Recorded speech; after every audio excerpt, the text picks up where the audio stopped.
Dans ce tuto, vous allez apprendre à créer votre fichier d'usinage pour fabriquer une pièce avec la machine Charlie Robot.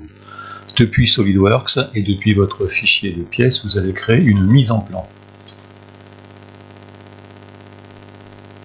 Vous précisez bien format A4 et vous décochez, ça c'est important, afficher le fond de plan.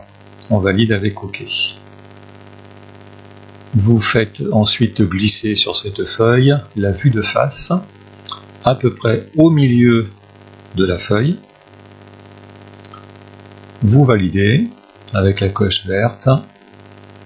Et ensuite, il va falloir supprimer le centre de chacun des trous. On sélectionne à la souris et on appuie sur la touche Supr. N'en oubliez aucun. Voilà, une fois que c'est terminé, vous contrôlez bien que tout a été effectué correctement. Et vous allez donc enregistrer votre travail, enregistrer sous. Mais attention, il est impératif que vous utilisiez un format différent. Il va falloir choisir le format DXF. On enregistre sous le nom support nom de famille et vous avez automatiquement l'extension .dxf qui apparaît.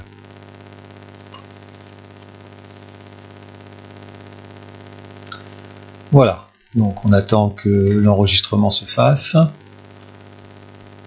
Le .dxf, c'est le fichier qui sera lisible par le logiciel GCFAO que vous ouvrez maintenant. Vous allez chercher dans Fichier ouvrir votre fichier, mais pour cela, il va falloir impérativement que vous sélectionniez Fichier d'Exchange AutoCAD. Votre nom apparaît. Donc support avec votre nom de famille, vous ouvrez votre fichier. Voilà, vous allez sélectionner et supprimer produit d'éducation SolidWorks. Vous allez ensuite sélectionner la totalité de votre pièce et la faire se déplacer jusqu'à l'origine basse de la surface de travail. Il va falloir ensuite définir les dimensions du brut. Alors ce qu'on appelle le brut, ce sont les dimensions de la plaque que je vais vous fournir. Alors la plaque fait 50 mm sur 100 mm, X50, Y100 et une épaisseur Z de 2 mm.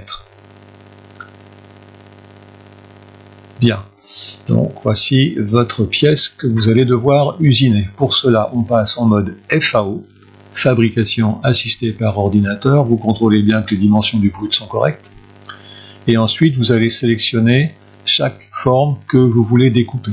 Donc on clique droit, on sélectionne d'abord, on clique droit, on va choisir donc le bon outil, profondeur d'usinage 2 mm, on contrôle que c'est bien à l'intérieur, suivant, vitesse d'avance 10 mm par seconde, profondeur de passe maximum 2 mm, et on procède de la même façon pour les autres éléments, donc créer un nouvel usinage, fraise de taille, toujours 2 mm, contournage intérieur, et ainsi de suite. Donc la même chose pour les autres trous. Ce sont en fait les mêmes réglages. Prenez le temps de le faire correctement pour ne pas qu'il y ait de problème lors de l'usinage, bien sûr. Alors c'est un peu fastidieux, mais on n'a pas d'autre solution. Il est impératif que chaque forme ait été sélectionnée. Alors après, d'autres méthodes existent qui permettent de sélectionner plusieurs formes identiques en même temps. Bon, cette méthode-là permet d'éviter les erreurs quand on n'est pas encore bien familiarisé avec la machine et le logiciel. Donc nous avons terminé avec les différents trous. Il vous reste à faire la sélection de la forme extérieure. Alors vous appuyez sur la touche CTRL pour sélectionner plusieurs traits différents. Et vous allez créer un nouvel et un dernier usinage pour ces traits-là. C'est toujours du contournage intérieur avec les mêmes réglages. Voilà, ça c'est fait. On passe ensuite en mode simulation pour voir si l'usinage se comporte correctement, avant de le faire en vrai. Éventuellement, on peut, si l'on veut, avoir un rendu réaliste et puis réduire la vitesse si on n'a pas le temps de voir ce qui se passe. Voilà, donc on a la totalité de l'usinage réalisé. Une fois que vous avez réalisé ce travail, vous pouvez l'enregistrer et vous allez pouvoir passer sur la machine Charlie Robot pour réaliser votre usinage. Donc on enregistre sous le bon nom, support nom de famille et au bon emplacement bien sûr.